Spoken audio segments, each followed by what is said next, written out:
Hello and welcome to Podtoid. We are your host. I'm CJ. I'm Chris. I'm Dan. I'm Charlotte. I'm Occams. And this is episode 399. We have a great show for you today. The gang is all here, ready to talk about some games, ready to talk some news, and a little bit later, Chris and I will be talking some Avengers Endgame and a new edition of Spoilsport. So if you've seen the movie, and considering it made $1 billion in just 5 days, I assume you have, be sure to hang out after the show. I know if you guys saw, the numbers just came in, and it made $350 million in North America since Thursday, which is way more money than I thought it'd make, considering the movie is just 3 hours of Captain Marvel stepping on Thor's balls as she reads Gloria Steinem's autobiography. Well, I drove past my local cinema, and there were no cars in the car park, so I think you'll find it hasn't taken any money. Oh, so this is another case of Disney just lying about how much money they're making? Disney, The Hollywood Reporter, everybody. Oh, they're just the worst. So, yeah, that's going to be, an hour and a half of the show, maybe. I have 5 pages of notes. Anyways, before we get started, before we get into anything, I want to kick off the show with a story of jealous lovers. This is coming out of America's favorite state, Florida. 37-year-old Felipe Oquendo was taken into custody this week after going into a fit of violent rage. According to WFTS Action News, Oquendo suspected his girlfriend was cheating on him with another man. According to the report, he saw the woman in the bed they share with the man and began going crazy. He used a broken bedpost to attack the man. He ripped the mattress apart and locked the door. Luckily, his girlfriend was able to escape and call 911. However, the other man was also okay because he wasn't actually there. There was nobody in the bed with this woman, and when officers arrested Oquendo, he admitted that he'd smoked a little bit of meth beforehand. You know, I don't understand why people do meth. Like, I can get heroin because I hear it's like God's hugging you and it's better than anything on earth. Like, okay. I've nevil heard anything good about meth. I don't know why, especially like, what's this made of? We made it out of like road asphalt, Advil, cough syrup, and like leftover toenail bits. Yeah, I just don't understand why anyone does meth.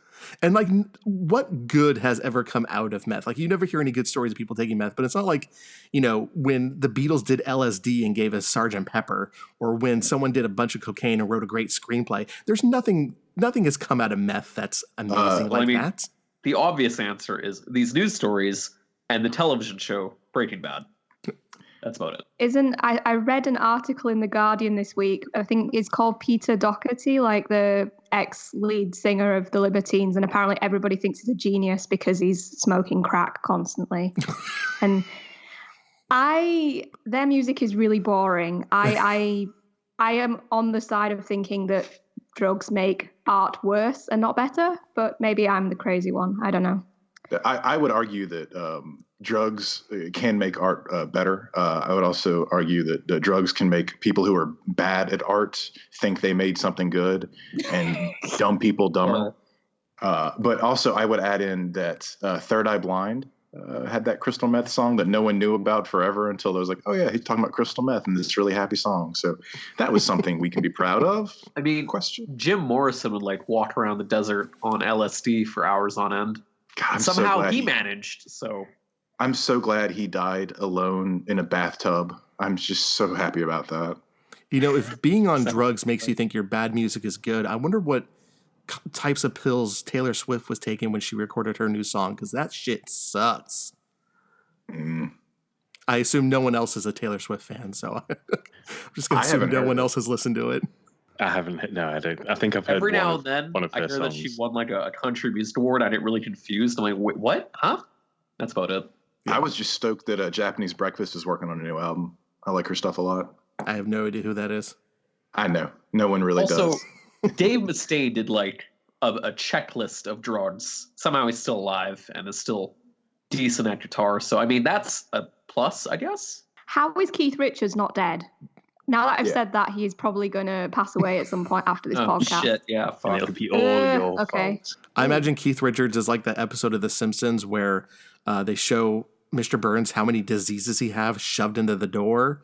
Like that's Keith Richards. He's just barely holding on, and as soon as one of those diseases passes through, he's just going to die in an instant. That scene reminds me from The Simpsons. Just reminds me of like how my brain tries to work. It's like my brain's like a doorway, and all those little dudes are like thoughts. And if one of those thoughts gets through, then I can say something good and coherent. But all it is all of them just trapped in the doorway at the exact same time, going like, "Move it, Chowderhead." It was a little too on point. See, for me, it's like Cable using his, and they might have retconned this by now, using his telekinetic abilities to like keep the legacy virus in check in his body. God, that's even nerdier, too nerdy for me. There you go. You're welcome. I mean, all that's to be retconned with the Fox Disney stuff. So Definitely. Has he been in the movies yet? He was in the Deadpool X-Men? 2. Oh, Yep. okay. He was Deadpool played 2. by Josh Brolin. That's Yeah. the worst Tool concept album like ever. Disney by the said way. they won't tamper with it, but I don't believe them. So Yeah, we'll see. I, But the moral of the story is meth. Not even once, people. yeah, Not even once. just drink shitty beer and Yeah. take like Benadryl. You know, I mean, you'll at least you won't lose your teeth that way. Or weed. Weed is great, and it's legal in a lot of states. And I say this as a complete square who hasn't even smoked weed since college. So, by the way, I got an email this morning from some of the credit bureaus congratulating me on paying off 25% of my student loans. Like, oh, gee, I've only been out of Wow. college for 12 years, and I've only paid a quarter off. Boy, that put me in a great mood. I'm like repaying the interest on mine for like the past 5 years. It's like not going down at all. no, yeah, I student know loans that are feel. highway robbery. Ugh, just the worst. All right, that's a down note. Would it be faux pas to say I paid mine off 2 months ago? Just Oh, wondering. congratulations. Oh, yeah, congratulations. My Also, hey, go fuck yourself. Yeah, I get it. No, it's cool. I dropped out of university after a year and then paid it off during the summer, working in a warehouse 9 p.m. to 5 a.m. So, yeah. Guys, you can't have an education bill if you don't get an education. Okay. Hell yeah. So some of us saw it coming and decided not to do further schooling and instead go straight into retail and ruin their back and knees for life. Okay, so take a page out of my book and you'll be just fine. You'll be able to walk, but you'll be just fine. I legitimately got a call center job in the hopes of getting a student loan discount in the future. And I don't think I will. In all honesty.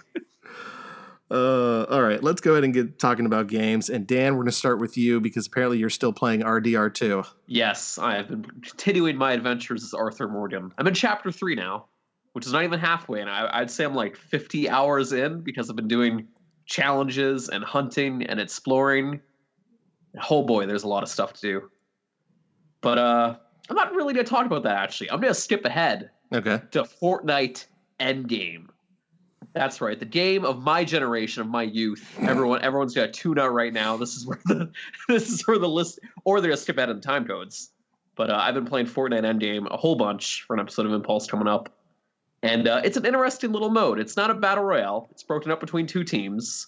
One side is Thanos and his little Chitauri soldier people, and the other side is like typical Fortnite characters, except you can find Avengers-themed weaponry all around the map and stuff. And it's pretty interesting when you're playing on that side because you pick up, Iron Man's like blaster things and, Hawkeye's bow and all that kind of stuff. And then if you're playing on, the Thanos side of things, one player randomly gets to be Thanos and then everyone else gets to be a Chitaurian. If Thanos dies, it picks another random player. Mm-hmm. And basically it's a big team kind of match versus thing. Who can find all the gemstones or whatever they're called, power stones or whatever first. Infinity Stones, I think they are. There you go. And it's a fun little mode. It's weird every now and then, just running around as this like typical Fortnite character, trying to find like anything, and then Thanos comes crashing down, shoots you with his big purple laser thing, and then does a dab emote, and then flies away again. That's Fortnite summed up.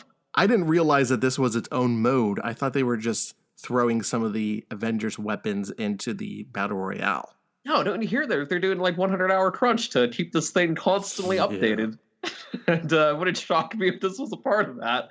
Some guy at Epic Games had to animate that amazing dab animation for Thanos. Bless him. Bless him. For my part this week, I was going to talk about Dragon's Dogma, but I haven't got that far into it. So instead, I'm going to talk about Katana Zero. This is a new side-scrolling action game. I can't remember the name of the developer. I can't remember the name of the main character. I wrote 0 notes on this. Akisoft. Okay. Yeah. But I played it for 5 hours yesterday and just about beat it. And I am like bewildered and blown away by this game. So you play as this assassin for hire samurai who has this ability that he can basically foresee his actions. And what that means is that you run through a level, and if you get hit once, die, you just zip back to the very beginning of it. And not really level, just each bit of these levels. So each level is broken up into 5 or 6 little parts. And if you get hit once, you can just go back to the beginning of the part. And so the idea is that you're going through and you're trying to get a perfect run of each one of these little spaces, not getting hit once, killing everyone, or not killing anyone at all, depending on if the mission asks it. That was terribly pronounced. And then once you finish the section, you kind of watch what you did through security footage. So it's basically a big setup to kind of just let you start over again and again. It's how they wrote it into the game, that you're just, you have another life. You have infinite amount of lives because you're never really dying. You're only foreseeing how it goes. It's basically, God, I can't believe I'm going to reference the Avengers right now. It's basically Doctor Strange at the end of Infinity War watching 14 billion different versions of how it plays out. But it's baked into the story, and the story is bizarre as fuck. It's kind of like if David Lynch did an action movie. So you have this character, this lone samurai. He lives alone in this grungy ass apartment. There's a little girl next door that he bonds with. There's all of these really crazy characters that are mysterious, and some of them talk not necessarily in sensical terms. There's a villain who's just like snorting cocaine and wanting to shoot a snuff film. This is very weird for me to be playing this on a Switch, but here we are. And it's just like it's almost like a dream as you go through this game, because nothing quite makes sense, and I'm really enjoying it. I think I'm at the very last mission where it's hopefully all going to come together. But this has been getting some great reviews. We got our code very late. My review should be up on Tuesday. It sold really well. I think they said it moved 100,000 copies already. It's bizarre, but it's bizarre in a very good way. It basically falls into the Devolver catalog with all of those games that are about repeated motions of the same thing, but about being fast and not making any mistakes. Like it falls into the same category with Ape Out and Ruiner and High Hell and all of these games that Devolver publish, which are like short levels, frame perfect action, don't make any mistakes. And if you do, it doesn't matter because we're just going to start you again immediately. Yeah. And it's like there's one of the mechanics in it, you can slow down time with easy press of the button, and in it you can either roll and like dodge bullets, or you can swing your sword and actually reflect the bullets back at people. But when you watch it after you complete the section of the level, when you're watching it on the CCTV, they don't slow it down, so you see what you did in real time, as if you didn't actually slow down time.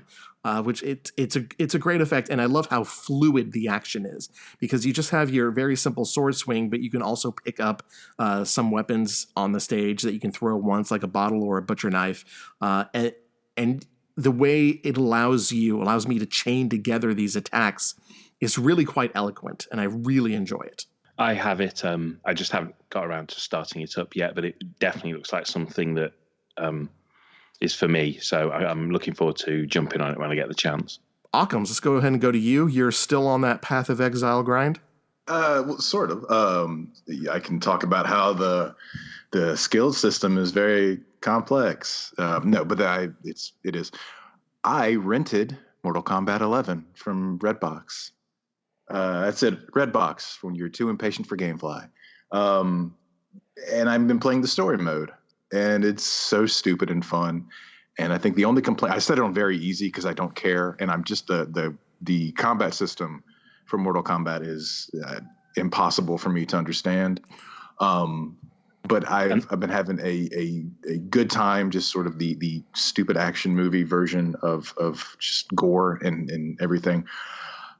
Couple notes. One, they talk about Ronda Rousey not being a good voice actress, and I usually don't notice these things, but I have to say that this one, it's fairly bad. It's sort of like when you're trying to talk to somebody, but you've either had too much to drink or you have really bad indigestion, and you're like, I don't understand, what do you say, just that kind of, and that's her delivery, especially like talking to her husband, in the game, Johnny Cage, and she's like, but Johnny, I don't, what do you want to do? We actually have a clip. Uh-oh. Yeah, this is the one. I mean, this is one that was passed along on the internet, but I mean, cut this shit. You'll kill us whether we fight or not. Not. You're gonna kill us if we fight or not. Like, what the fuck? It's like Tommy Wiseau levels. Delivery. It's like she came in and I'm going to reference The Simpsons now. Thanks, assholes. Is that thing where Krusty the Clown walked in to the recording booth, did like 10 lines for the Krusty doll. Hey kids, I'm talking Krusty. Yeah, and then just left before the guy hit like power to turn on the machine. It really sounds like that. And I usually don't care about this kind of things, but it is very noticeable when everyone else is clearly a professional in this regard. I mean, if you play the Tommy Wiseau clip, I didn't hit her and all that stuff. Like beat for beat, it's the same sort of like stilted delivery. Yeah, so it I don't know. Really is, and there's some really cute nods actually in the background levels to the earlier games. Like, I guess I don't know if it'd be a spoiler. You're in Goro's lair. Is that a spoiler to y'all? No. I mean, it's we knew that there was time travel involved, so okay. It's not outside of the realm of possibility. Goro's lair, you see Goro is dead, and you see him like sitting, this like desiccated corpse, like sitting kind of almost like an icon set up on his throne, and he's just like skeletonized a little bit. It's cool. I like little things like that. But yeah, it's very fun. And I played the computer for a minute and was terrible at it and practiced some fatalities. But yeah, it's for like renting it and playing the story mode for 3 hours. It's a pretty good time. Charlotte, you have been playing one of the PlayStation's best games, Ape Escape. Yep. So I started Ape Escape quite a few weeks ago, actually, and I'm just wrapping it up now. One thing happened this week that was kind of oddly upsetting in a way. There's during one of the ice winter levels, there's like a sheet of ice up, and you can go behind it and catch two monkeys. And I realized after I chased one of these little dudes out of what looked like his dining room, that it was actually these two monkeys' dining rooms. And there was a picture frame on some chest of drawers with these two monkeys like hugging and grinning. And I was like, what have I become? I am like kidnapping people out of their homes. What is this game? You should write an article about that and have people like complain about it for a year and a half straight. Yeah, but Ape Escape is really, really good. It feels fair, which for like a PS1 era platformer, you would not necessarily expect it to be very fair, but it's pretty well balanced actually. There's like the boss, it's really strange though in a way, like how it's paced, because it sort of whams you with boss sort of battles towards the end rather than spreading them out. And some of those are a little bit bullshit, but that's what you kind of expect with boss battles, that it can be a little bit bullshit sometimes. Yeah. The last level is whooping my ass at the minute, but I'm sure I'll get it done in the next few days. So Are you playing it for speedrun reasons? Because I know it's quite a popular speedrunning game, isn't it? No, I'm doing it for Kane and Rince, but I did actually watch a speed run of it last night just because I thought I was going to finish it last night and I didn't, but I thought, I'll watch the speed run anyway. And quite a lot of the speed run for Ape Escape involves going completely out of bounds, because apparently it's really easy to break the game. So it's completely not like the speed run is completely not how you would play it normally, because you actually literally go like you can go upwards and out of the boundaries of levels to sometimes like complete a level in like 5 seconds or something. I'm not a big not fan's not the right word, but I don't really know a lot about speedrunning. But I watched some clip of like somebody doing a speedrun thing in Super Mario 64, and I just don't understand how it happens. Like, it's sort of the same thing where it seems like somewhat simple, but just like these like batshit crazy angles and jumps. Like the day that maybe at Taco Bell they took the hard shell taco and they took a soft shell and they put some beans on it and it wrapped it around the hard shell taco and we're like, look at this, and everyone's fucking mind was blown. That's how speedrunning feels to me, because it's like some dude's like, all right, I'm gonna walk up to the 6th stone on the 5th step on this thing here, and I'm gonna jump, boop, and all of a sudden he's like on the other fucking side of the game, and I don't. It blows my mind. Like, I always thought speedrunning was like, I'm really good at Battletoads, so I know what I'm doing. I didn't realize it was like, no, I'm in the fucking Matrix, and I'm gonna do the right shit. I like things like Pokemon speedruns. I'm watching a lot of those lately because a lot of it, especially the glitched kind of runs, seem to be based on what did the developers leave in the game that they thought nobody would find that actually is the key to unlocking, like getting to the end of the game without doing anything. Like, for example, you can finish Pokemon Yellow in 0 seconds, like in game seconds, because there's a way of glitching the menu in a certain way so that you get the final badge straight away and can warp. I remember watching last year, I think it was AGDQ, watching Donkey Kong Country, and they were explaining what they were doing, and it was like someone like explaining matter and antimatter to them. But they were basically playing the game in a way, and it was a long time, so I might get this wrong, but they were playing the game in a way that they were tricking the game into lapping itself repeatedly, and by doing that, they were essentially reprogramming what was in the RAM at the time, not on the cartridge, obviously, but what was in the RAM, to make the game think. And then after playing these levels over and over again and doing certain deaths, they've like reprogrammed the RAM to the point that when they finished the level, it just took them to the final boss. And they were explaining it while they were doing it, and I was just like, I haven't got a fucking clue what's going on. Chris, we're going to go ahead and wrap up with you. You have also been playing Mortal Kombat 11. Your review went up for it last week. Got a lot of comments in that review. I've been writing about Mortal Kombat 11 more than I've been playing it. Within 72 hours, I'd written something like 4,000 words about Mortal Kombat 11.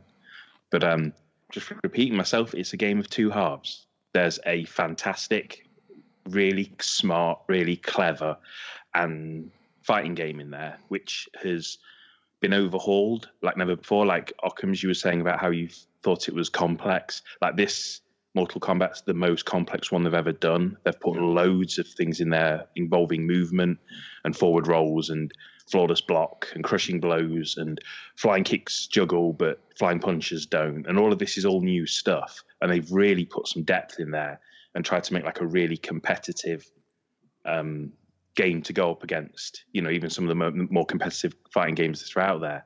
But then the other half of it is just this mobile game, but not a mobile game thing. And I'm almost tired about talking about it because it's a little depressing, frankly. But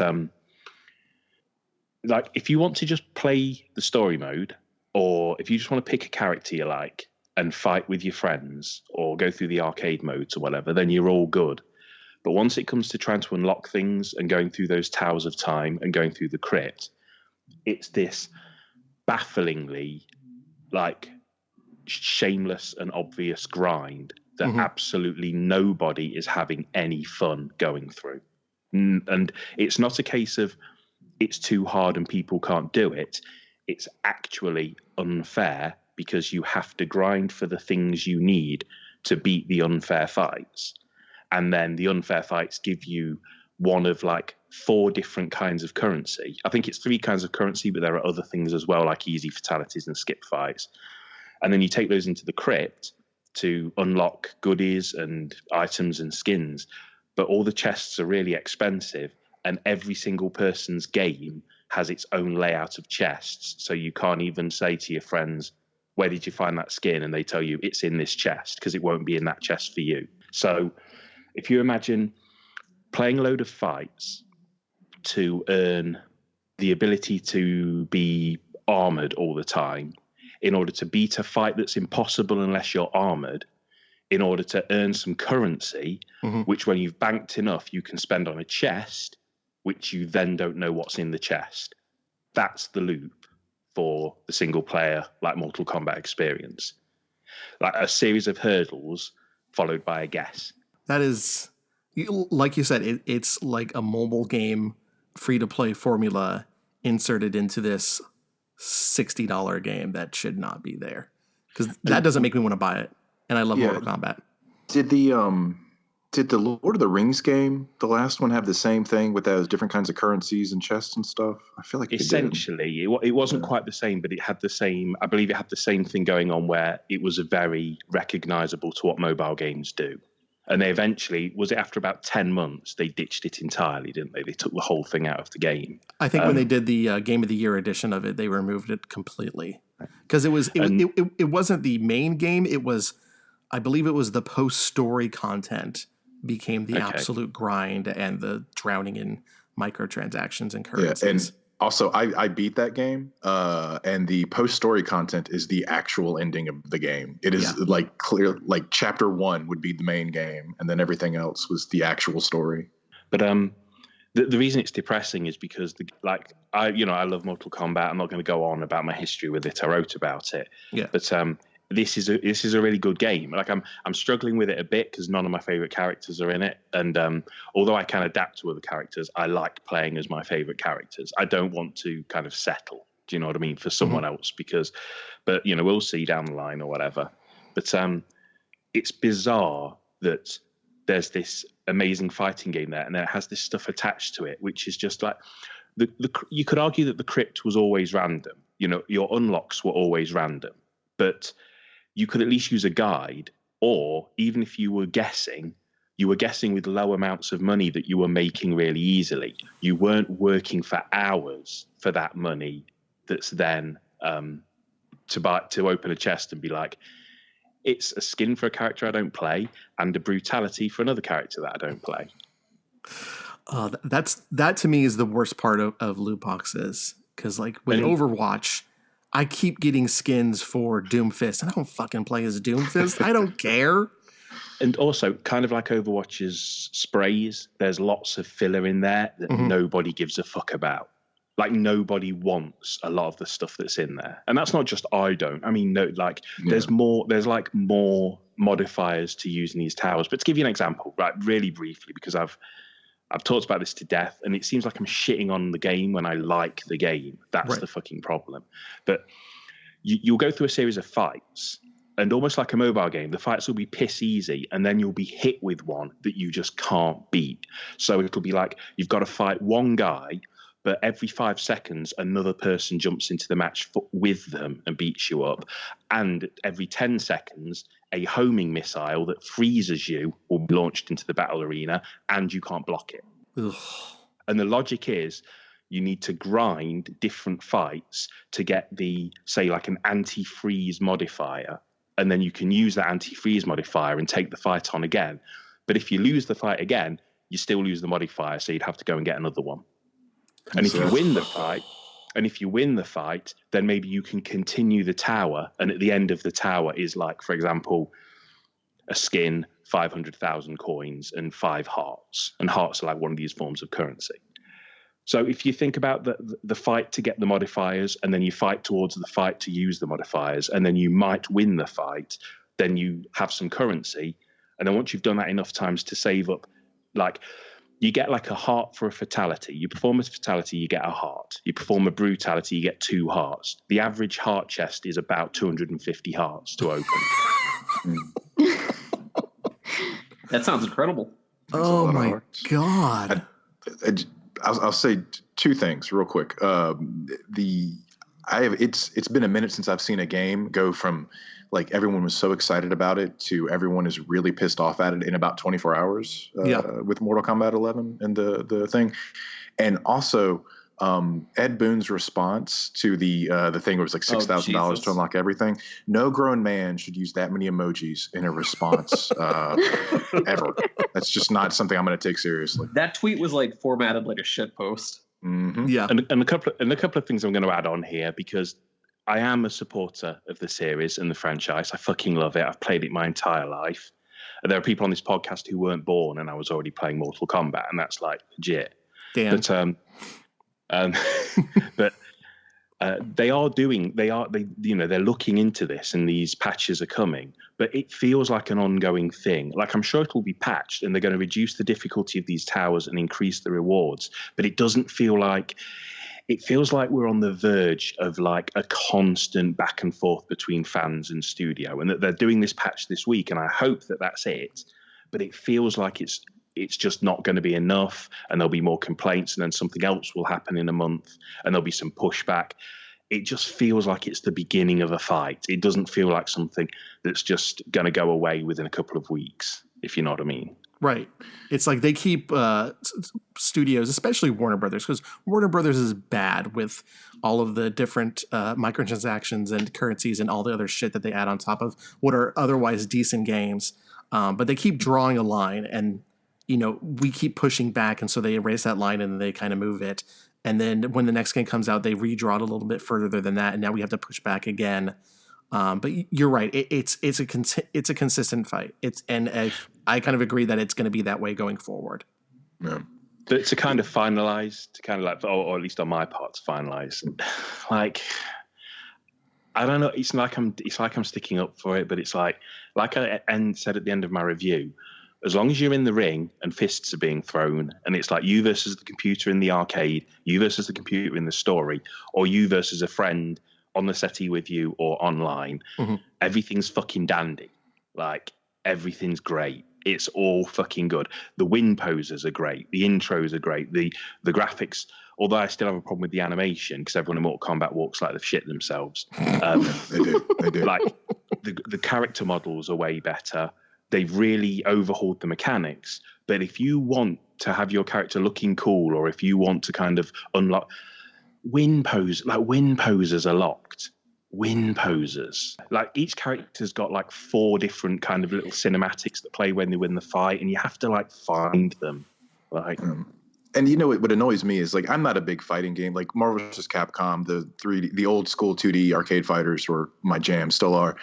But I love the idea of playing a game like this and just unlocking random gear, because I love playing dress up with characters. Give me the weirdest, fucking craziest outfit, make it hot pink, and I'm so happy. I'll play that all day. And I would play Mortal Kombat just to unlock random shit and just have fun doing that. But the fact that it's such a tedious grind and all that, it's disheartening, because Mortal Kombat is it's a hallowed series. Maybe that's not the best word, but I mean, it's certainly. I hear you. Yeah, and Chris and you and I are around the same age. I remember playing it in the arcade Celebration Station on Florida Boulevard. I remember when it came out. I remember the crowd around the machine and watching the first time I saw someone do Sub-Zero's fatality and being blown the fuck away by that. Exactly. Yeah. There's so much nostalgia and memories, and like 27 years or whatever it is wound up in that game. And then they release, and then this game's out, and it's like a really, really good iteration of it. That kind of ends this trilogy of Mortal Kombat 9, 10, or X, if you want to give it the edgy name, and this one. And it like rounds out that trilogy, but it's almost like how, do you remember Arkham Knight came out and was like kind of so many people a downer title. Yeah. And it was like, how did you end the Arkham trilogy with the title that everyone remembers badly? And it's kind of like the same thing here. Yeah. Well, hopefully those patches will fix, the currency problem. I really hope so. And then hopefully another patch down the line can fix this. Cut this shit. You'll kill us whether we fight or not. God. Jesus, Kano. I mean, maybe they told her that, hey, you know what? Your character walks like she has to take a shit. So just sound like that. She took it literally. And that Ed Boon has to know that's bad, right? Yeah, he does. Like, if anyone else that they auditioned would have delivered a line like that, they would have been canned. But because it's Ronda Rousey, because she's a fan, because she's popular, she gets to stink up every scene that she's in. It's that synergy thing for advertising. You get the WWE crowd in. It's the Venn diagram overlaps. It's marketing, and which is fine. But it is disappointing because that is a piss poor performance. Yeah. And I think in the real test will be when Mortal Kombat 12 comes out, and see what if they learned anything. They'll get John Cena. John Cena. Just John not Cena even a character. Just John Cena's in the game. It'll be John Cena. It'll be Shaggy. It'll be everybody. Hell yeah! Wait, hold on. Now You mean, you're like, talking. Now I'm interested. It wasn't me, Shaggy? It's going to be that Shaggy voicing the cartoon character Shaggy as a character. Oh, okay. Sorry, I'm not up on the memes. Oh, yeah, because Shaggy, Scooby-Doo. Fuck that. Get Velma in there. Get her dressed like Melina. You are listening to Podtoid. All right, that is it for games, but we do have some headlines to cover. It is time for the news. And actually, there's a real dearth of news this week as the industry remains mostly quiet as we continue the build up to E3, but we did get a lot of financial stuff from two of the three console manufacturers. Both PlayStation, Sony and Nintendo reported their fiscal year results. We start with Sony, as it announced the PlayStation 4 has moved 98.6 million consoles since launch. It is now poised to pass the Nintendo Wii as well as the original PlayStation. Sony expects to sell another 16 million consoles in this fiscal year. And something that will help them achieve that is the decision to not release the PlayStation 5 within the next 12 months. They announced that this week. I was kind of expecting a spring launch for the console, but it looks like that's not going to happen. Or it'll be like a late spring launch. Given that third-party developers may have just got their hands on a dev kit, a fall 2020 release is looking more likely. Microsoft's fiscal year wraps up in June, so it didn't have anything to announce this week, but it did, for the first time, become valued as $1 trillion company. So I think it's now the third company after Amazon and Google to be worth $1 trillion. That brings us to Nintendo and Switch. Despite falling short of its lofty goal of selling 20 million consoles this year, Nintendo came damn close. It sold 17 million consoles, or nearly 17 million consoles, an increase from the year before, and moved 118 million units of software, which was an increase of 87% from last year. The Nintendo 3DS also failed to meet its expected sales goal, selling just 2.5 million units, while the NES Classic and SNES Classic, neither of which are still in production, moved nearly 6 million units. Other big sellers for Nintendo include the Smash Ultimate, which sold 13.81 million copies, as well as the Pokemon Let's Go titles, which moved more than 10.5 million copies together.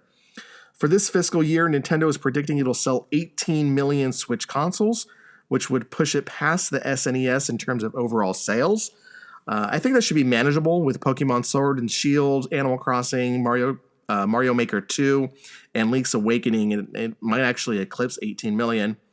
Unfortunately, Nintendo announced it wouldn't have any details about new Switch hardware between now and E3. However, that's not to say Nintendo won't announce something after E3, as it has done in the past, like with the new Nintendo 3DS. And I swear to God, if they call the device the new Nintendo Switch, I'm going to pull out my hair like Homer finding out Marge is pregnant. Have we just decided now that because that episode about The Simpsons did so well that we just need to talk about The Simpsons over and over again? I don't know why they keep finding their way into this. Like already we've done the germs getting through the door, and we've done hey kids, I'm talking Krusty, hey come Sideshow Mel, and now we're talking about Homer pulling out his hair. A reference for everything, though, to be fair. For me, it's like we need to talk about The Simpsons, but it's in the same tone as the movie We Need to Talk About Kevin. That's kind of how it's going for me. I'm sorry to hijack your big money numbers. No, it's fine. I mean, this is just financials. It's boring. It's literally one of the only two things we can talk about this week. So I do have something to say about the financials and the fact that the Switch fell short of its expectations slightly. Yeah. If Nintendo want to sell more Switches, they need to bring the price down in mainland Europe. It's absolutely ridiculous. I've just Googled how much a Switch without any games costs in Germany, and it's around about €300. And it was like 320 when it came out.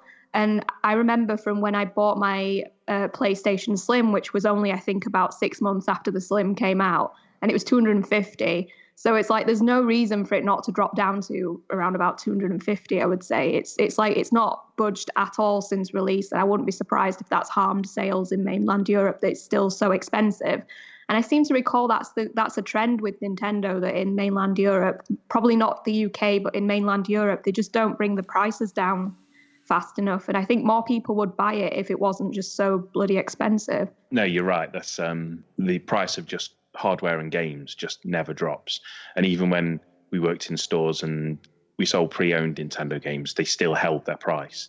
Like other pre-owned games would go down, say, weekly or fortnightly or whatever. Nintendo, there was like a new price and a pre-owned price, and that pre-owned price like hardly ever changed. So even when you were selling stuff like that, it just wasn't reducing. And hardware just stayed.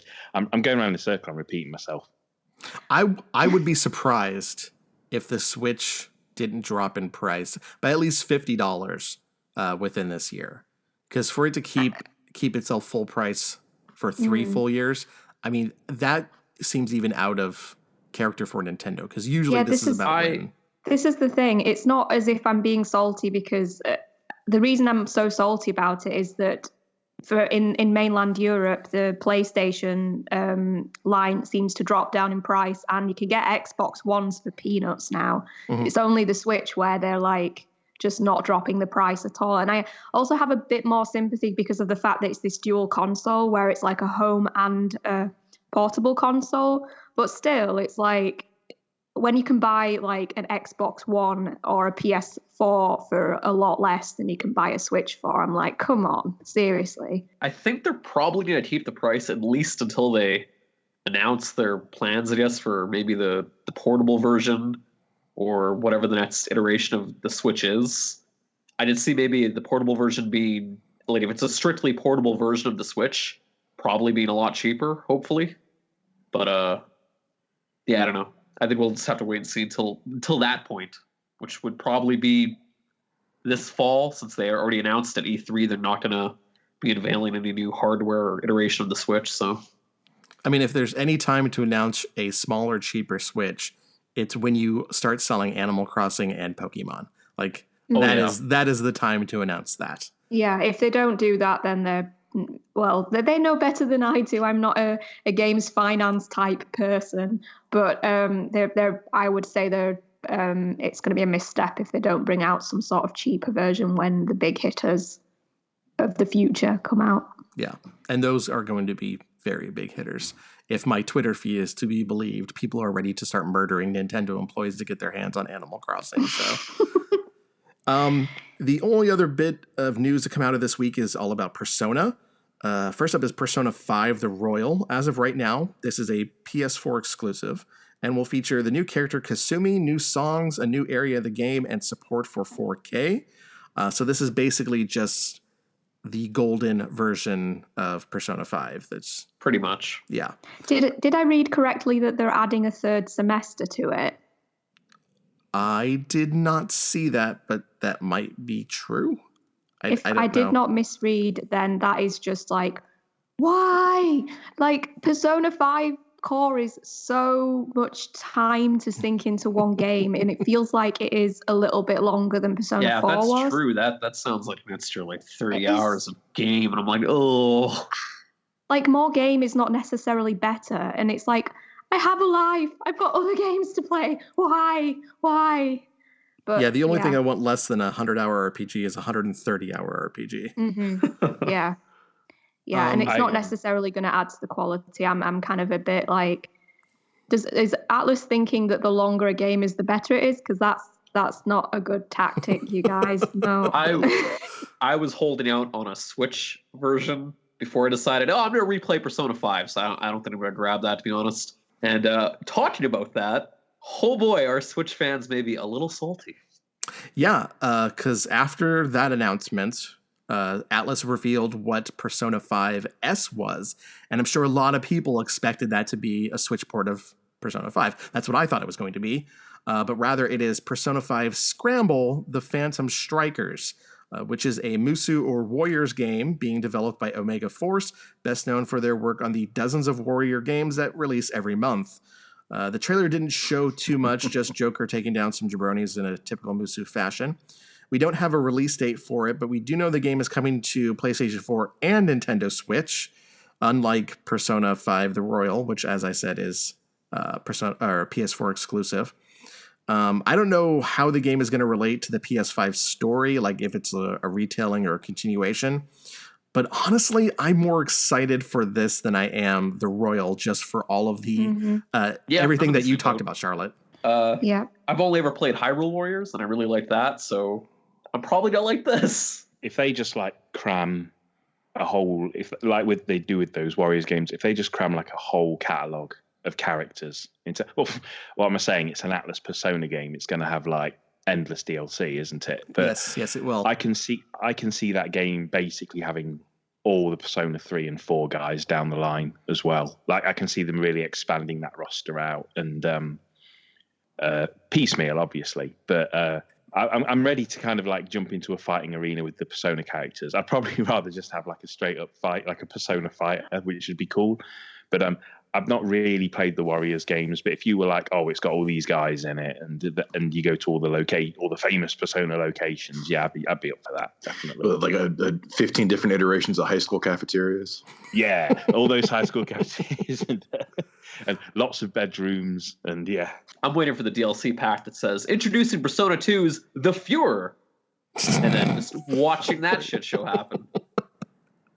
I think a lot of fans who are a bit salty about the all switcheroo with the Switch, I think a lot of them would be pacified if they came out with more information about Shin Megami Tensei 5, but that seems to have dropped off the face of the earth at the minute. I would be shocked if we didn't see something at E3 this year, but who knows?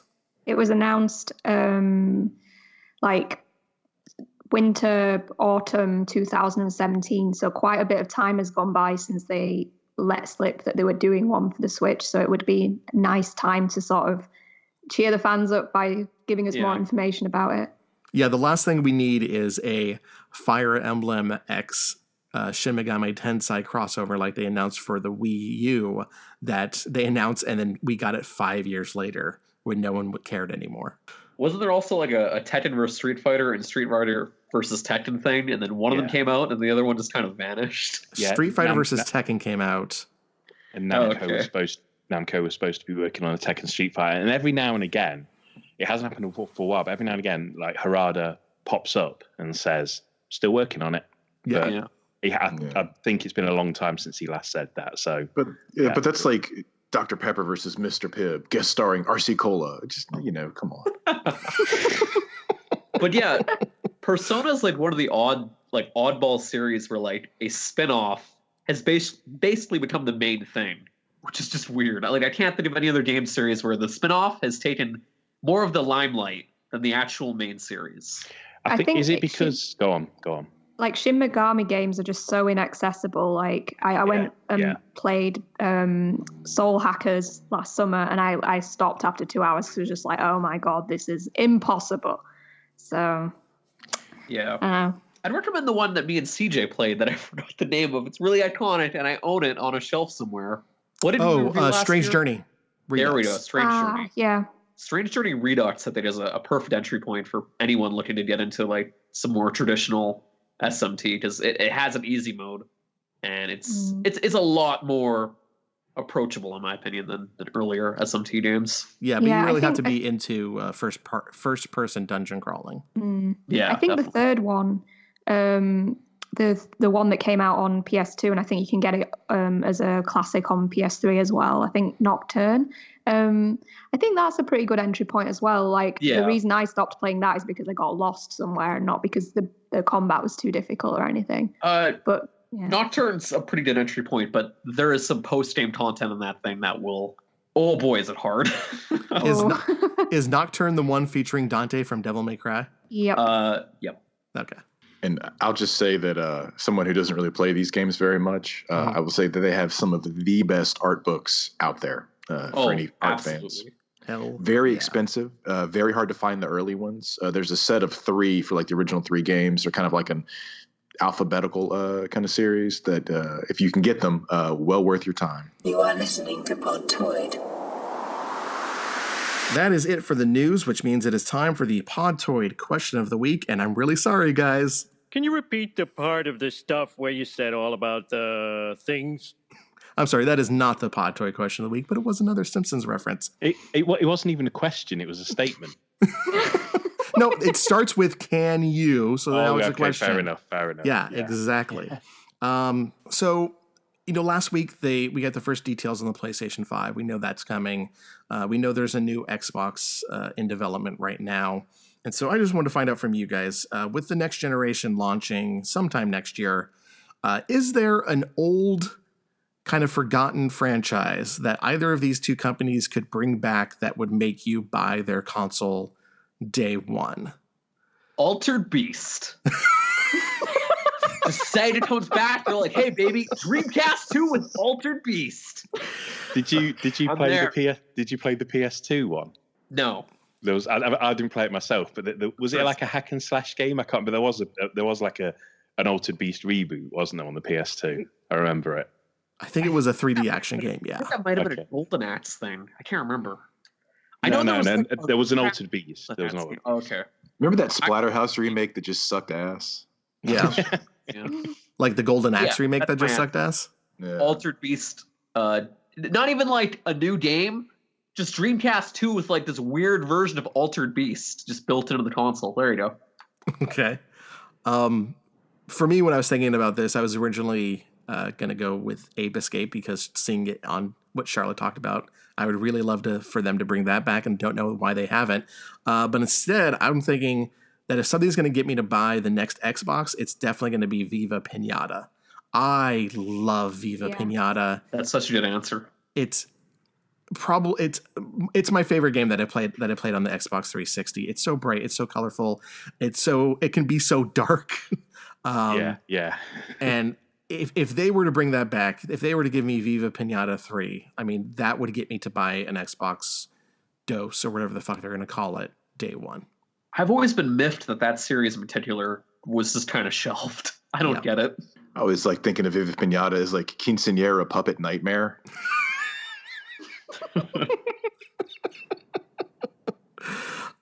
Chris, Charlotte, or Occams, you got an answer for this?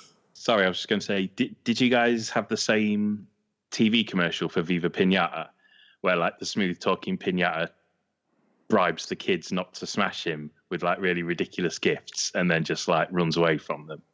No, but I now need to find that on YouTube. Oh, I don't want to like spoil the joke, but he's basically it's live action and it's a real pinata after the is it a tunicorn? Is that what he's called? I can't remember, but and he's just like bribing these kids. He's like, hey, how about pants that fit? Hey, you, how about karate lessons? And they kind of let him off the hook. And then he's like, see you later, suckers, and runs off. But I think I'll give a real answer, actually. Okay. This is a very obvious one. You've had your answer.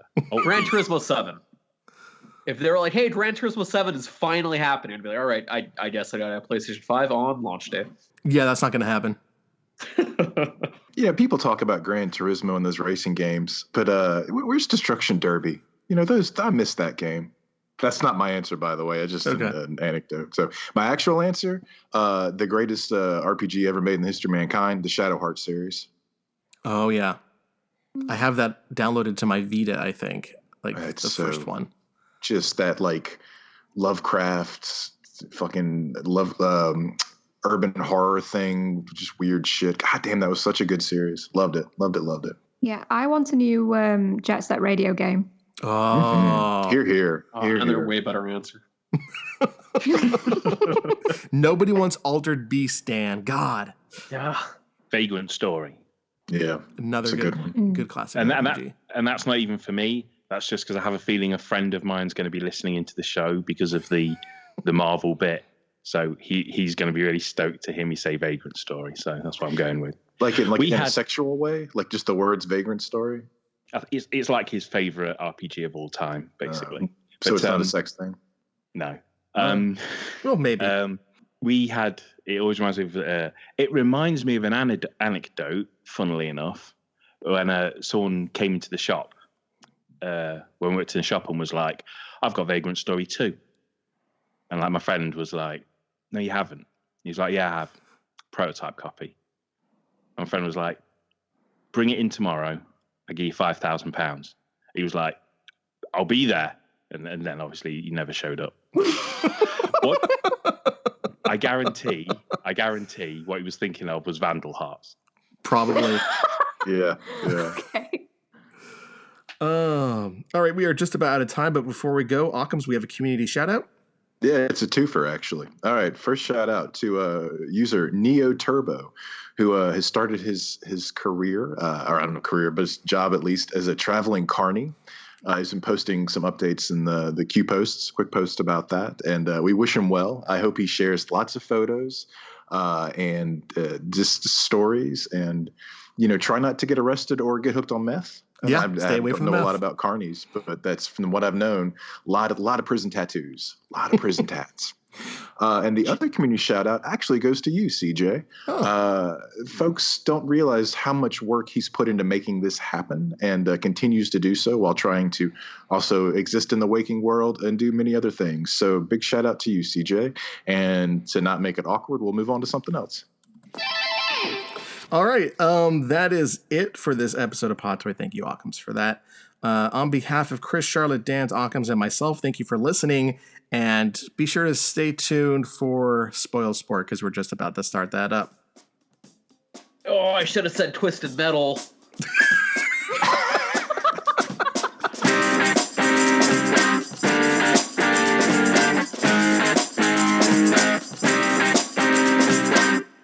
All right, so is it just the two of us? Hang on. Yeah. All right, cool. It's time for Spoilsport.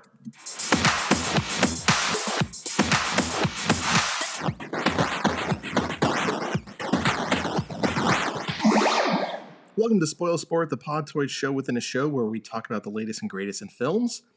We did this a few weeks ago with Captain Marvel, and we are back again with Marvel's The Avengers Endgame. And we are about to spoil the shit out of it. So if you have not seen it yet, feel free to click us off and go watch the movie and then come back and listen just to see what we have to say about it. So Marvel The Avengers Endgame is the biggest movie of the year, no doubt. Might end up being the biggest movie of all time when all is said and done.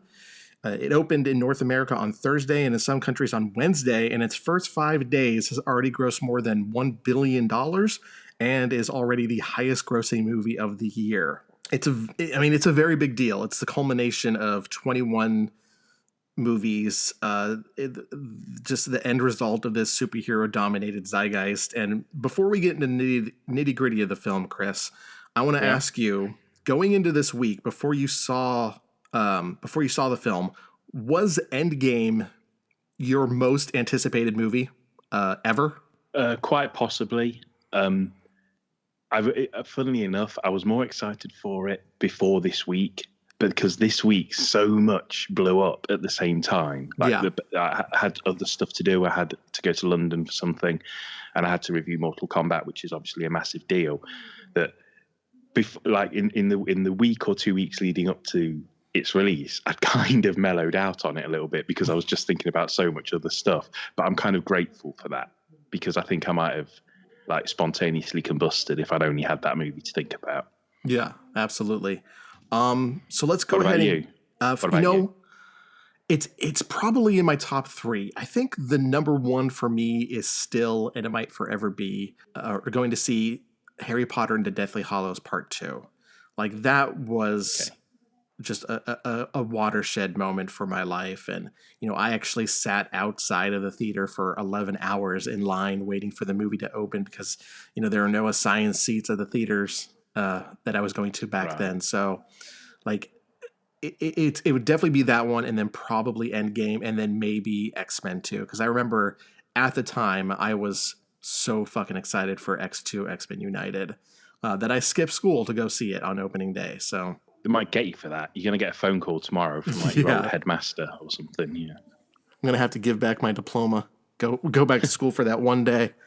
But let's go ahead and get into it. And we're going to go ahead and we'll start with you. What did you think of it? Did it meet your expectations? For the most part, yes, it did. And in some ways, it even surpassed it. As a summary, kind of leading into this, I don't think it's as good as Infinity War. I agree. I don't think it's as taut or as well crafted. And I think in both comedy and drama, it's not as well written. But I do look at Endgame as almost like a Terminator 2 of what that is to Terminator, where it doesn't quite have the same balance and the same reserve, but instead it like ramps up the punching the air factor and the summer blockbuster feel, and more than anything else, the fan service.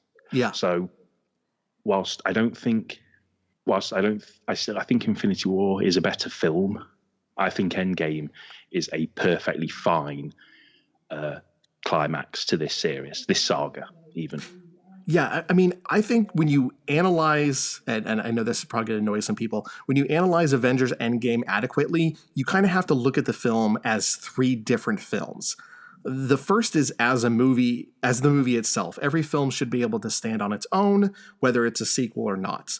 The second is as part 2 of what was always planned to be a 2-part film. When they originally announced the Infinity Wars movies way back when Marvel was really cavalier about its announcements, the movie was called The Avengers Infinity War Part 2. The name may have changed, but I mean, you've seen the film. This is clearly just part 2 of what Infinity War started. Both of these films make one giant 5-hour movie. The third angle, when addressing the film, is to look at it as the end of this epic saga. This is the end of the Infinity Gauntlet story. All roads have led to this. And for me, this is the only angle that I look at the film where I can say it succeeds hand over fist. Like, I think we're like, for listeners, we haven't spoken about this film at all. Right. But what you're hearing is the first time me and CJ have spoken about the movie to each other. And it already seems to me like, as an overall perspective, we're on the same wavelength, I think.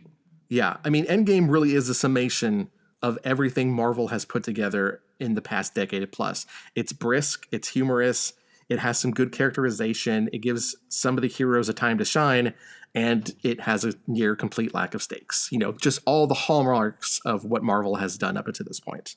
One of the things I did like is how the writers and the directors brought back actors who helped shape the MCU, who I did not think would be appearing in this movie.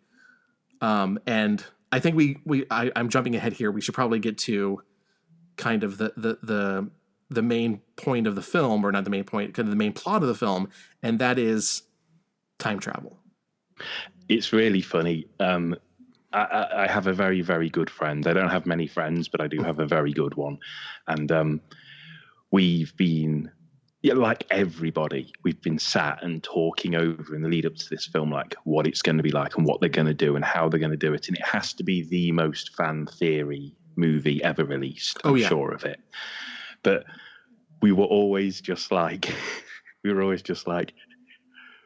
try not to do time travel. Just like, our main concern was that what they were going to do was basically find a way to rewind the Wakanda battle and just do that differently. And what my friend said, and I agreed with, was that it needs to be, this is what happens afterwards, not just let's do that again and not let anybody know it ever actually happened. Yeah. If they're going to fix it, it needs to be, we fixed it for a different outcome, not we stopped it from happening at all. Right. No, I completely agree. I completely agree, because the impact of Infinity War is so great, and it's such a well-revered film that you don't want to just undo it. You don't want to do to it what X-Men Days of Future Past did to X3, or whatever the fuck the name of that film is, where you just wipe it off the face of the planet. And that's what I was worried at first when they were talking about time travel. Like, first of all, time travel, I didn't consider that. Like, I didn't think that that's what they were going to do. It was always in the realm of possibilities, but it wasn't what how I thought the story was going to play out. But I can understand the appeal of it, because, it gives them a chance to kind of just do a victory lap. Because they go back to the first Avengers, and for some reason Thor: The Dark World, and so it makes sense in terms of the story why they go back to Thor: The Dark World. It's just like, that is down there with Iron Man 2 and The Incredible Hulk, which I saw on Wednesday, and it's fucking garbage, of just movies that no one really cares about. Just for me, with the time travel concept, when looking at the Marvel Cinematic Universe, we've had, there's been other dimensions. There's been the quantum dimension, or quantum area. I can't remember what's called with Ant-Man. quantum realm. Thank you.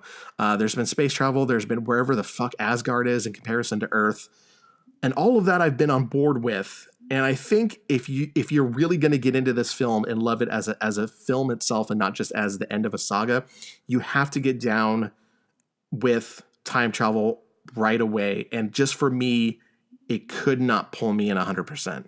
I think they did a good job, but I do hear you on that. It's funny how the film very quickly, almost it practically turns to the camera and says to the audience, you're going to have to get over the fact that it's time travel, and you're going to have to not think of other films that have got time travel in them. Yeah.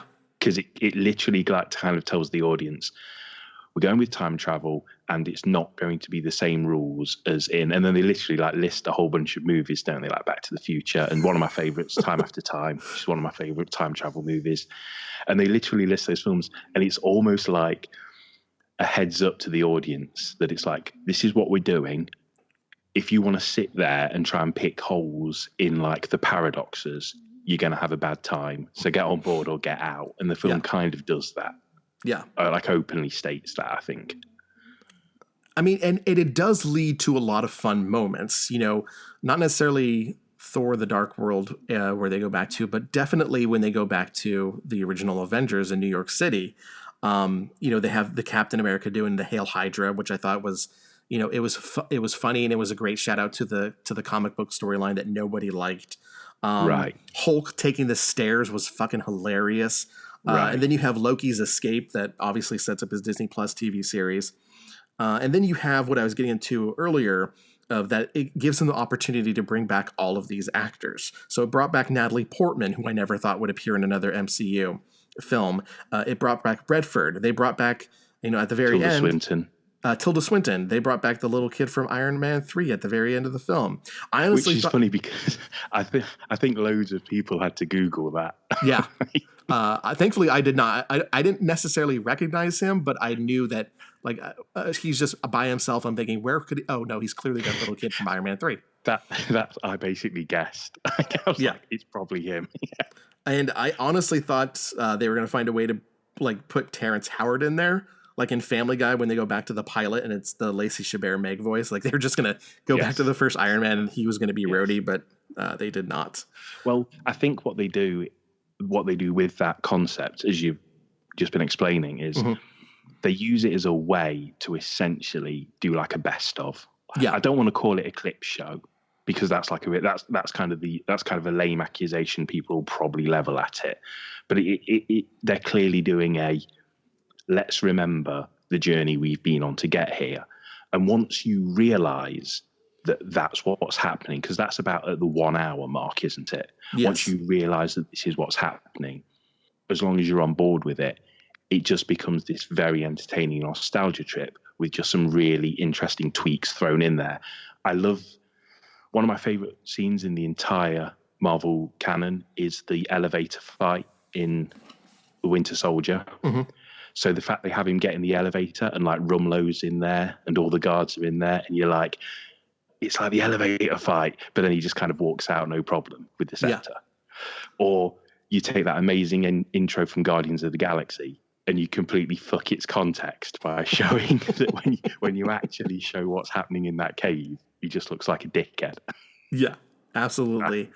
So let's kind of talk about the plot of the film. So, you know, they use time travel to go back in time to find the Infinity Stones when they were still existing, because at the end of Infinity War, when Thanos snapped his fingers, he disintegrated them down to their atomic level, which I thought that's where Ant-Man would have come in, but that's not how it came up. Well, he actually says this kind of, because we're already kind of at the halfway point of the movie. And kind of one thing I kind of just want to lean on a bit is I think the things that I don't like about the film all happen in the first hour. Like, and that's not a case of I don't like the beginning because there's no action in it. I'm not entirely happy with how they deal with the immediate aftermath of the problem. Like, yes, I think the film opens brilliantly. The stuff with Clint Barton and his family, and then Tony on the ship with Nebula. That stuff's great. Then you get the ident or the title card. And then I think for about 40 minutes, other than moments, I actually think they kind of flub the film a bit. Like, I don't think they do a good enough job of showing the world in disarray, other than just like, you know, Black Widow's eating a sandwich. And like, I almost would have liked a little bit more helicopters crashing, and you know what I mean? Right. A little bit more of, go on. The end of Infinity War, I think did and I don't mean the end, I mean the post-credit scene. With, sure, with Nick Fury. With Nick Fury, did a better job of showing the ramifications of wiping out half of existence than anything in this movie did. You know, they show the boats parked at the Statue of Liberty, and then they have that support group with, as I keep reading on the internet, the only canonically gay character in the Marvel Cinematic Universe, blah. And that's actually, and the trivia, that's actually one of the Russos, isn't it? Yeah, I think it's Joe. Joe Russo, yeah. Yeah. And he's like, it's important for us to play this part so they know that, blah, blah, blah. I should probably be happier about it, but I don't care. But, you know, those are pretty much the only two scenes that at all show what life is like after half of the universe disappears. And it's kind of hard to think that anything is bad when later, when they're in the diner with the Hulk and those kids are just so happy to see him. It's like, so did everyone just get over it in 5 years? My friend, like I keep saying my friend, but obviously it's the only person I've really discussed this film with. But he said the exact same thing. He was like, it's really good when we see Cap at the support group, and I love the stuff when Scott comes back and meets like his grown-up daughter. Like, that stuff's great. But when we cut to Banner, he seems to be having the best fucking time. He seems to be like, he's in the diner, he's taking his selfies. Although, for what it's worth, I've got to admit, one of my biggest laughs in the film is Banner trying to convince the kids to have their photo taken with Scott, and Scott trying to salvage his own dignity by telling the kids not to have the photo with him. And there's that one line where he literally points to the kid shaking his head and says, he's saying no, look. He's saying... The Hulk, he was probably my favorite character in the movie. This has been the best characterization of Bruce Banner and the Hulk I think that they've done in any MCU film. There's a moment, isn't there, when you first see what they've done with him, like the blend, and it kind of, you're a little bit shocked. You're a little bit, what the fuck is that? But then you pretty quickly you get on board with it. Yeah, absolutely. And there was, I mean, three of the characters in this, I feel like we're kind of scattershot, but three of the characters. It's hard. Well, I was going to say something. Like, it's hard because we're talking about a film that you talked about it in three different angles, but it's also a film of acts, isn't it? Because it's a film of the aftermath and the plan, the mission to get the stones, and then the final hour is one big finale, pretty much. I mean, the beginning of the film where they go kill Thanos, feels like it's the end of the last film. Okay, that to me felt like it was the end, because that's what immediately is followed by the 5 years later. Yes, or to put it more accurately, the 5 years. Later. But anything that I think about the film in a openly negative way can mostly be attributed to everything that takes place in that kind of that first third, or that it's not even like maybe third, it might just be about 50 minutes. And I'm going to drop this in because this is where it comes in and it's kind of a big deal. So if you don't mind me going off my own tangent a little bit here, one of my only real blots on the film, and something that bothers me throughout, and it'll be interesting to see where you sit on this, is I think Thor's terrible in it. I don't think he's funny. I don't think we should see him just being like they push that he's traumatized, but they don't have him act traumatized. They just have him act like a fucking clown. Mm-hmm. They make light of the alcoholism. They make light of his concern and his anxiety. It's also very, he's a big, strong man, but look, he says he's having a panic attack, which really kind of gets to me. And I'm not a fan of idiot Thor. And I know Ragnarok is a lot of people's favorite movie, or one of them, and I think you love it as well, don't you? Yeah. But I'm really not a fan of stupid Thor, and Ragnarok's got a lot of stupid Thor, but in this, they make it's like Zombie Homer. They make stupid Thor a character you have to journey with for 2 straight hours, and I honestly think it's the worst thing about the film. I would agree with you.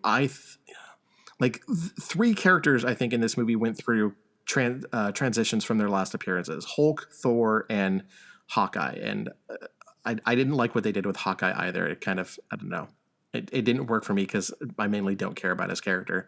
And we'll talk about more of him in a little bit. But yeah, with Thor, I think at the very beginning, when you see him over in New Asgard and he's just fat with his friends from Ragnarok who apparently survived the snap, I thought that was humorous, but then it just kept going and going and going for almost the entire 3 hours of this movie. And way before then, I think when he goes on that little diatribe when they're trying to find where the stones are in time, that's when I just immediately started tuning him out. They do the thing, don't they, where they basically turn him into the dude from The Big Lebowski. They make the reference too, yeah. And then they double down on it just to make sure you get the joke. And I think it's kind of clumsy. And when we've already got Scott, who's genuinely funny, we also don't need like a fat, sad clown. Yeah. It's a very odd decision. And I feel it makes it look like Thor, in all of his films that have brought him to this point, hasn't learned a fucking thing. Pretty much. I mean, they make light of how fragile he is. They don't at first, because at first they do that scene where Banner says Thanos, and Thor grabs him and he's like, "Don't say that name." Yeah. And Banner's like, "Easy, dude, like, let go." But then after that, it just becomes, oh, he's always drinking. That's the joke. He's always drinking all the time. Yeah. Speaking of that scene, I just had this thought. We were talking earlier about the Mastius appearance and how they didn't showcase it that well. In the Avengers Endgame universe, Fortnite is still a thing.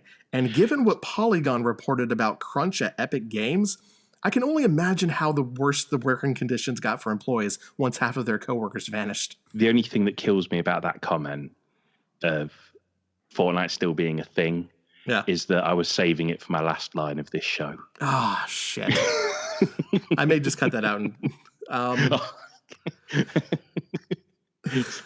So we have cool. So we have this film that is, like we said, it's kind of 3 different parts. It's wrapping up the end of Infinity War and then setting up this 5 years later. It is the time heist, which I think goes on for far too long and sets up too many fake emotional reunions. When Tony Stark goes and meets his dad, that didn't really land with me. It was contrived. That might be the first thing we disagree on, because that's one of my favorite bits in the film. Nope. But I don't know. Maybe that resonates with you depending on various different things. Maybe it resonates with you depending on how you feel about the character or how you are in your own familial relationships or anything like that. I don't know. But I have to admit, when he has that face-to-face, and let's get this out of the way now, it's a film entirely built on convenience. Yes. Like, almost everything that happens in the film happens because it has to happen at that moment for the scene in the film to work. Yeah. And that's something that this is another thing that when you level it at most films, it's a huge negative. But what I think this film does, and this is like a thread going through all of this that we're talking about, is that it tells you that we're like doing time travel, and that we're going to have things happen, like explain why Captain Marvel hasn't helped us out at any point before and all of this stuff. Mm-hmm. And it asks you as a film, it asks you to just be like, just go with it. Please just go with it and try and just enjoy the movie. Because if you want to, like a channel like, what's it fucking called? Is it, everything wrong with whatever in CinemaSins? Yeah. They're going to have a fucking field day. Oh yeah. They're going to have a fucking bit like pointing out all the conveniences and the paradoxes. But I almost feel that if you do that, like, you've really sat down for the wrong movie. I could see that. It's just, as we said both at the top of this little segment, that we both think Infinity War is a better film than this one. Infinity War had just as many like really emotional moments, but the way that its storytelling felt more natural meant that for me they hit a lot harder. I agree entirely. I agree. Yeah, absolutely. So, absolutely. You know, him meeting his father, it made sense. It just kind of felt a little contrived to me. Steve Rogers getting back with Peggy or going to see her, that was a little more natural. That felt like something that sat better with me. That was actually the first of a few moments where I kind of teared up in the film as well. We had when he goes into the office we and had he's a just lot of like watching criers. it through the. Do you have a lot of criers in your theater? I heard some hitching breath behind me. Like I heard, but that was one of the when he's kind of just watching her through the slotted blind. I think part of that is also because you love the character of Peggy so much and she's not around, and that's as big a part of it as well. You know what I mean? Yeah, and then also in the films, they really showed that he never got over her. Like in the Captain America films, she's always in the back of his mind. Yeah. The time travel set up kind of those moments that didn't hit as well with me, but then you had what for me may have been the worst moment in this movie, and that was the Soul Stone scene. Okay, and I think I know where you're going with this. So tell me what you think, and I'll be straight up if we match up. Okay, well, in Infinity War, when Thanos threw Gamora to her death, that for me was the most surprising and hard to watch moment in any Marvel film. I did not see that coming until they really kind of said right there that he's going to have to kill her to get that stone. And it just absolutely resonated with me, so much so that I went after the movie released and wrote that article on Flixus and Destructoid talking about how they better not fucking undo it, just because it was such a powerful moment. That for them to then repeat it with Hawkeye and Black Widow fell flat completely. There was no emotion for me. Let me finish. There was no emotion for me. I didn't really care which one of them died. And then for how they did it, where she was going to jump and then no, he's going to jump, but then she jumps. It just sucked any and all sense of urgency or drama out of that moment. And it just made it just banal. I don't need to say anything because you've said exactly what I would have said about it. I will admit to being emotional, but that was only because of the actuality of what happened in that moment. But in terms of its execution, I appreciate what they're doing with Clint and Nat at that moment. But it's one fake out too far in that fight. It's one fake. It's just when he's going to go and then she's going to go and then she zaps him and then he fires the arrow and the arrow blows her away and then he runs in slow motion and then she jumps after him. I know in my head I felt a little thing snap that I was just like, that was one too many. Yeah, it was. Yeah, exactly. It was one too many. Too many fake outs. I hate when movies do that. It was openly fucking with your emotions. Yeah. And also, it was a scene designed to make you go, oh, is it going to be? Oh, no, now it's going to be. Oh, now it's going to be. It was openly doing that. And it's just better writing to just have one of them just go over. Yeah. First of all, people need to stop sacrificing themselves to save Hawkeye. Like, that just needs to stop. This is the second time that someone has died to save his ass. But also that moment, and then the moment that followed it, when they all go back to the current time with all the stones, kind of pointed out a problem that they really took way too long to add Captain Marvel to the MCU because it was just guys there. Like there was no more. Nebula was around, but it was just guys. Like it was just dudes. It was a sausage fest after that. And then speaking of Captain Marvel, she was built up from the end of Infinity War through her own movie as who is going to be this badass in Endgame, and she's in it for what, 12 minutes? I remember us talking on the last episode on Spoilsport about Captain Marvel, and I was like, I can't wait to see her punch Thanos' fucking head off. But I'm with you. I have a theory about that, but maybe we'll talk about that a bit later. Okay. But let's go ahead and let's see. I have like 4 pages of notes, and I now it's completely scattershot. Well, overall, I think the time heist is a really well done kind of like mixtape of like showing you things you loved that happened only a few years ago, but because there's so many movies, feel like it was 20 years ago. Right. But give them all these interesting new twists. It gives us Cap versus Cap, which is just great. You know what I mean? Like that stuff's really good. And it's also, and this is kind of another thread running throughout the film. Unfortunately, there's going to be a lot of kind of branches in this conversation that we just stab in there. But I also just want to point out that like I've always loved Nebula, like from her first appearance. And it's amazing what a central construct she is throughout this entire film from beginning to end, as this kind of silent observer, but also someone who's really getting shit done, either for good or either for better or for worse, like throughout the whole film. She was the MVP of the movie to me. Like, I'm really glad and not just this one, but also Infinity War. In both films, it kind of seems like she was the most vital character of everyone. And that opening scene when she is playing paper football with Tony Stark, I want to go again. I want to go again. Like, I love that. I had fun. Did you have fun? I had fun. I've always said Nebula talks like at the same time as the words are coming out. She's breathing out really hard as she says the words. That's basically what all of her lines are delivered like. It's like, where is Soulstone? Is it Vormir? Is it Vormir? I can't remember. It's Vormir where the Soulstone. He's like, he went to Vormir with Gamora, and when he came back, she was gone. So we have, we talked about the beginning of the film, and then there was the time heist, which I agree. It's a mixtape of the past, and I was, like I said, I'm really grateful of everyone they brought back. But then we get to the end, and when they all come back, Thanos is able to get his ship and apparently his entire army through the time portal as well with the help of evil Nebula. He's a smart fucker. Yeah, he's a smart fucker.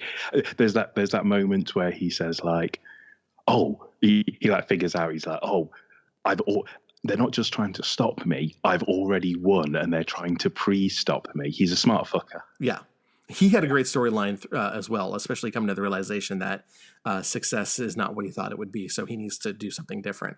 Right. But so you have they make the Infinity Gauntlet. They get the stones. Hulk snaps his fingers, brings everyone back. And then you have that moment where Scott Lang is walking and he sees the birds. And he's like, I think it worked, you guys. And then the missiles blow up the Avengers compound. Yeah. And also in there, I was just going to say, there's the evidence we get that it worked is that great thing where Clint's phone just starts buzzing. Yes. He looks at it and it's his wife on the phone. Yeah. And I really like that. I love that. That was a nice little touch, and now I realize why they kind of kept him alive instead of Black Widow. But when the missiles hit that building, that was the first moment for me that I really kind of sat up in my chair, because I was like, "Oh shit, now stuff is going to happen." And then everyone survives, and never mind. Like, really? You couldn't kill one of these people with those missiles? They all live? How shitty is your army? They do practically nuke the compound. Yeah. And this kind of brings us to what is the third part of the film, which is the final battle scene. This is what we've been building towards since Iron Man. And I want to get your opinion on it first, because I don't know if we're going to see eye to eye. So what did you think of how they did this final battle? Thor gets zapped by lightning and becomes Insta-Thor again. It's something, again, it's one of those things that we just kind of have to let go. And then the battle transitions from a fight between basically the core Avengers and Thanos with his all new double-bladed sword. And then it transitions, and I'm not skipping over it, I'm just doing a summary, and then it transitions from that into like a war, doesn't it? Yes. And whilst I love all of it, but it's for different reasons. But the majority of that finale, I'm absolutely on board, just because I know that they're like, I believe they're like, we have to do it this way, where every fucker shows up. Every fucker shows up. And in terms of fan service and even writing, that's not particularly good.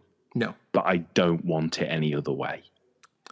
I'll take the step back in dramatic tightness to have that completed sticker album. Do you know what I mean? Yeah, absolutely. To have that. But in terms of the action, I think I prefer the 3-on-1 section to the war. I would agree.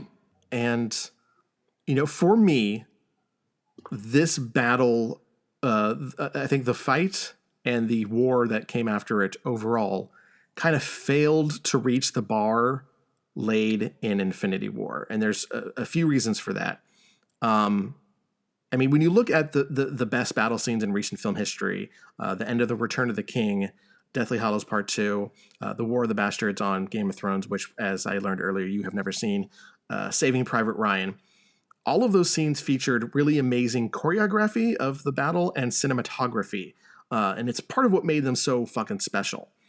I don't think this final war scene in Endgame has that great of choreography, and I don't like the cinematography because the decision to hold this battle in the dusty gray CGI ruins of the Avengers building made it kind of hard for me to keep track of everything that was going on because all of the colors were so muted and all of Thanos' forces blended into the background. Compare that to the end battle from Infinity War, which takes place on the clear fields of Wakanda. There's a lot of CGI, but it's so nice and bright that you can actually see what's going on, who's fighting who, and it's a lot better paced, and it's I think a lot more successful of an action scene.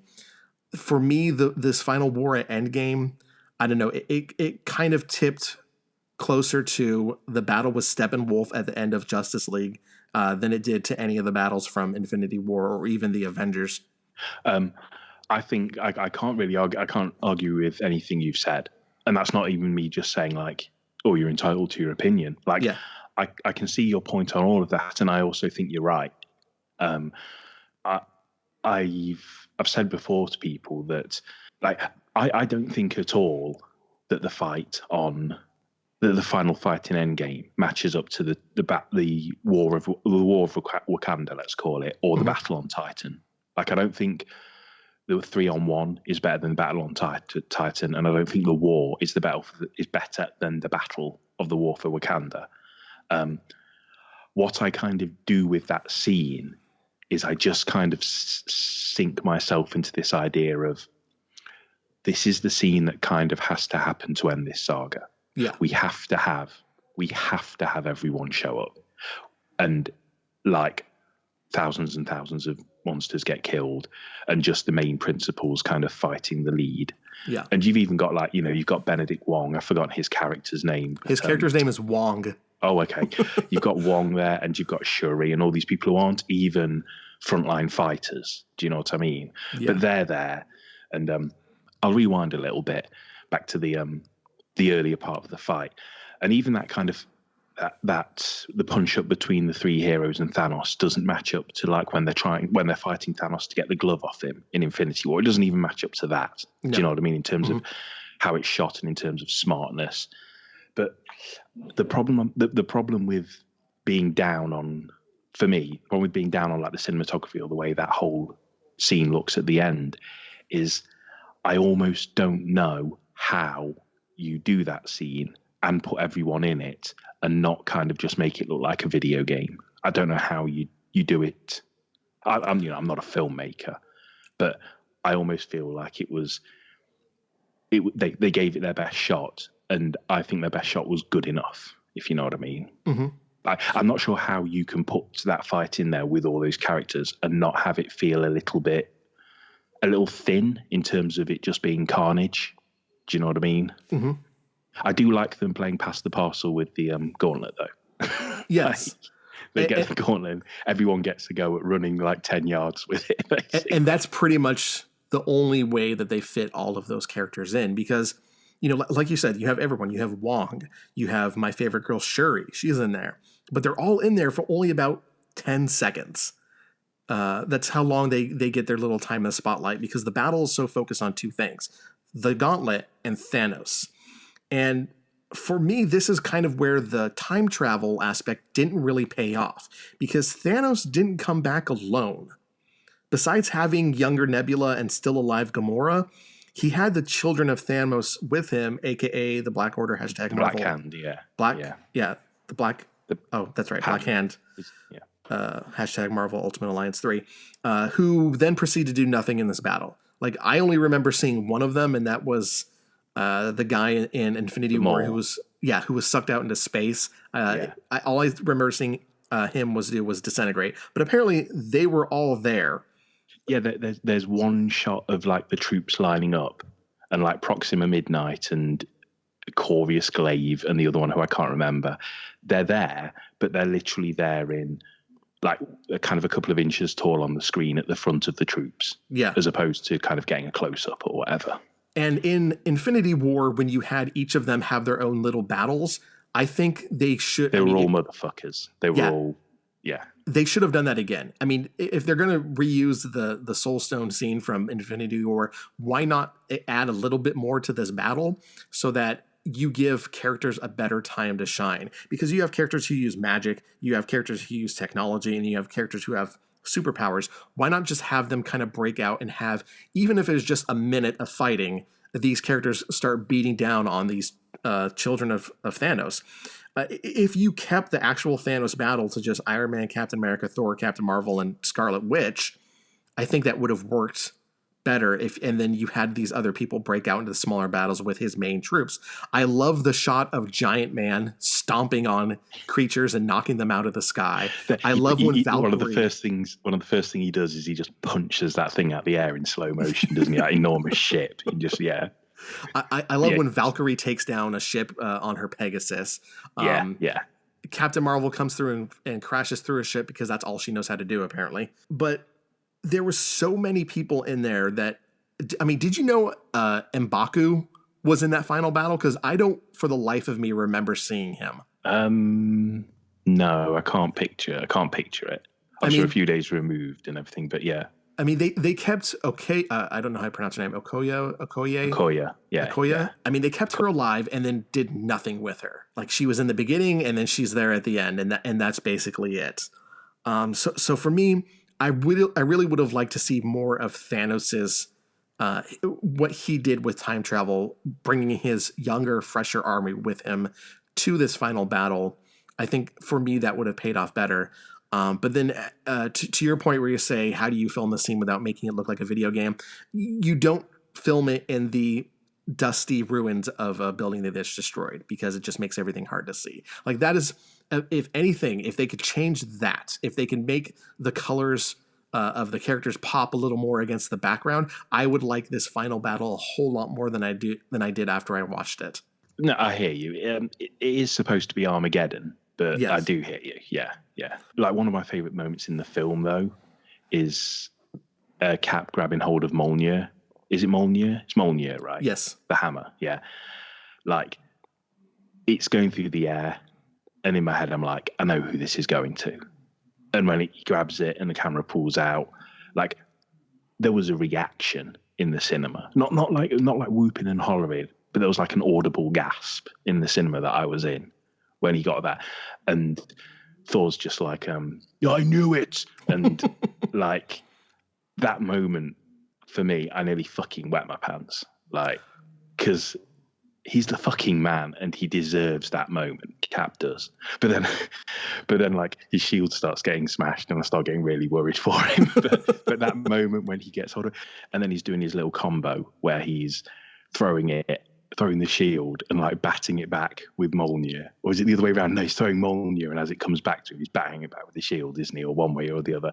Like, and he has that little face off, and I just love that kind of final flurry for Cap to just be like, yeah, I'm fucking worthy. Do you know what I mean? I love that. I love that part too. And actually, in the theater I saw it, and there was hooping and hollering when that happened. Wicked. For me, and this may sound weird, but my favorite part of the final battle was when they brought in Rescue.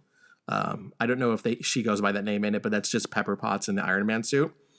Oh, I was driving me mad trying to remember what the character. I knew it was one single word, but it was driving me mad that I couldn't remember what it was. But yeah. So, I mean, Robert Downey Jr. fought to keep Gwyneth Paltrow in the MCU when some people wanted her fired. Like, they didn't want her in the movies anymore.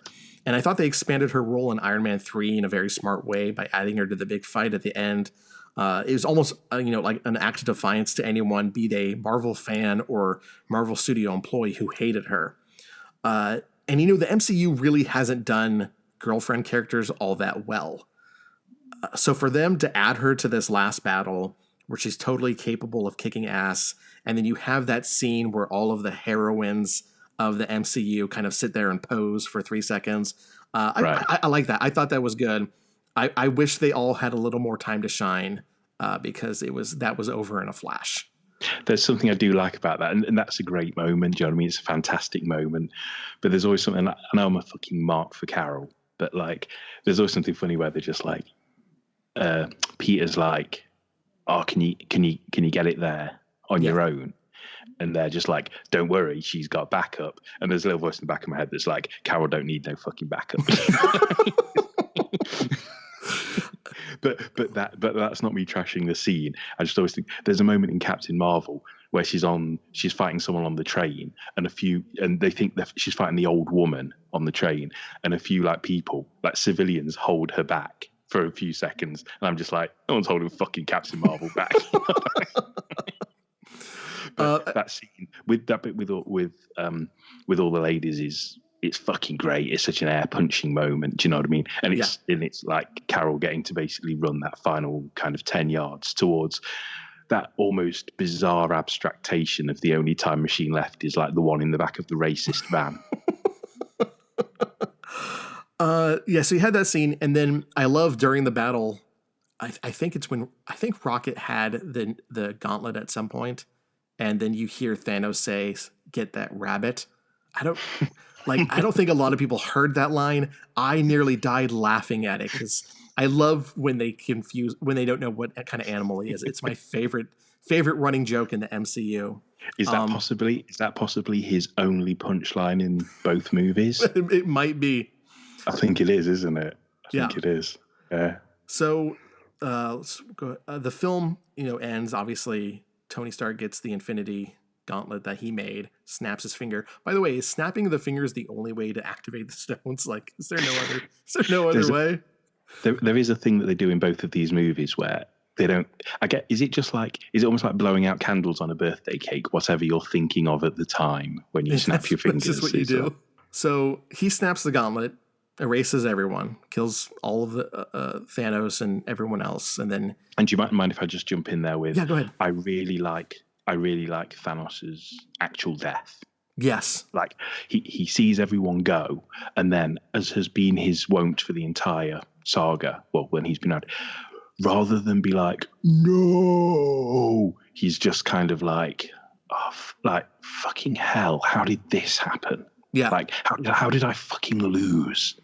Like, and having him kind of just sit down and really slowly kind of wisp and stuff is so much better than having him kind of like knocked off a cliff and be like, oh, you know what I mean? Absolutely. I mean, for me, Black Widow's death, I mean, obviously there were surprisingly few deaths in this film of what I anticipated going in.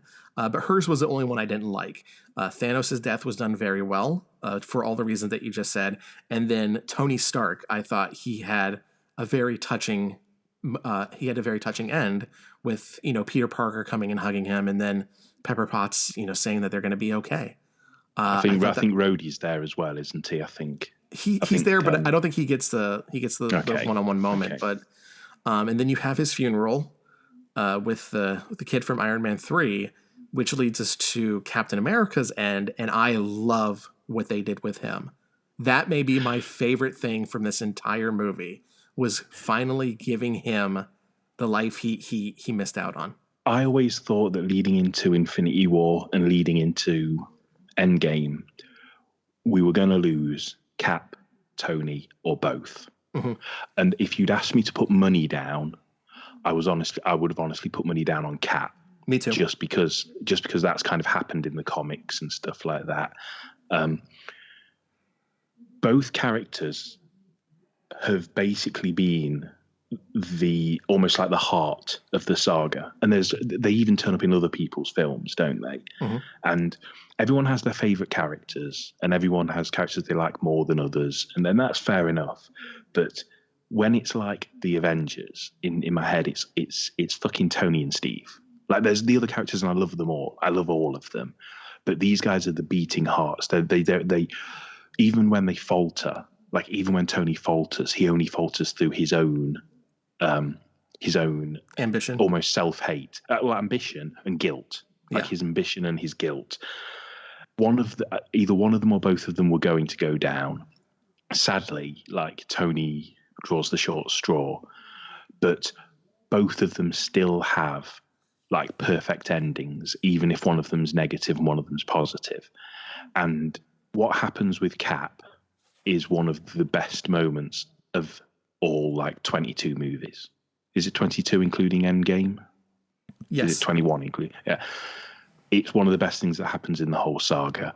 And with all these characters and all these adventures we've been on, and we've been to outer space and we've been through dimensions, and now even we've been through time, for some reason, like, him finally getting to have his dance is the perfect final shot to put in this movie, I think. Absolutely. And it's one I didn't consider because I wasn't considering time travel to be how they're going to do it. But if there's any sort of the time travel plotline that paid off for me, it was this. Like, this was kind of worth them going for what is a plotline of convenience if it gets my favorite Avenger his happy ending. And that's not only that, but also his passing of the torch to Sam. Yes. And I wonder, is Marvel going to do that? I can only assume so. That's going to be interesting going forward to see if they will do Black Captain America.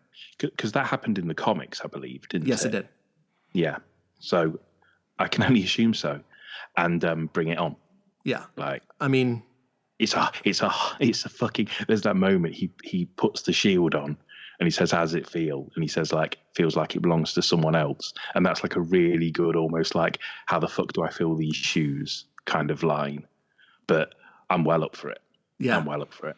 And actually, that was one of the kind of after movie plot lines they set up for future movies. Obviously, Doctor Strange, Captain Marvel, Black Panther, Spider-Man, they're all going to have their own solo films after this. Oh, they have Thor join the Guardians for the Asgardians of the Galaxy. Yeah, that's what I was just going to say.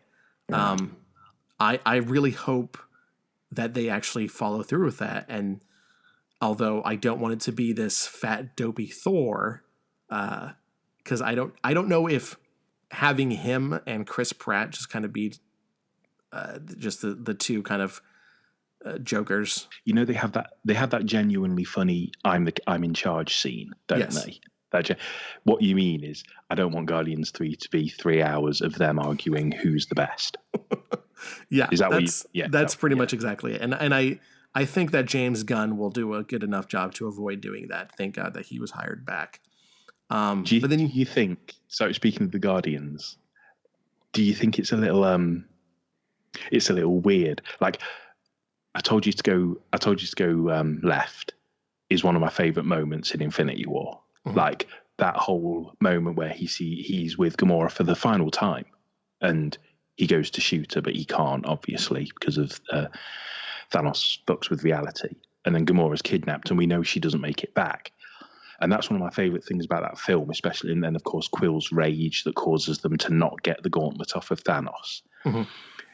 Part of the big battle, and I think this is part of what you're saying about having this huge, like, war scene, means that although the moment when Peter reunites with Gamora is kind of well done in the whole, she doesn't know who he is, so she just beats him up, there's also an element of, that's the payoff to that thread.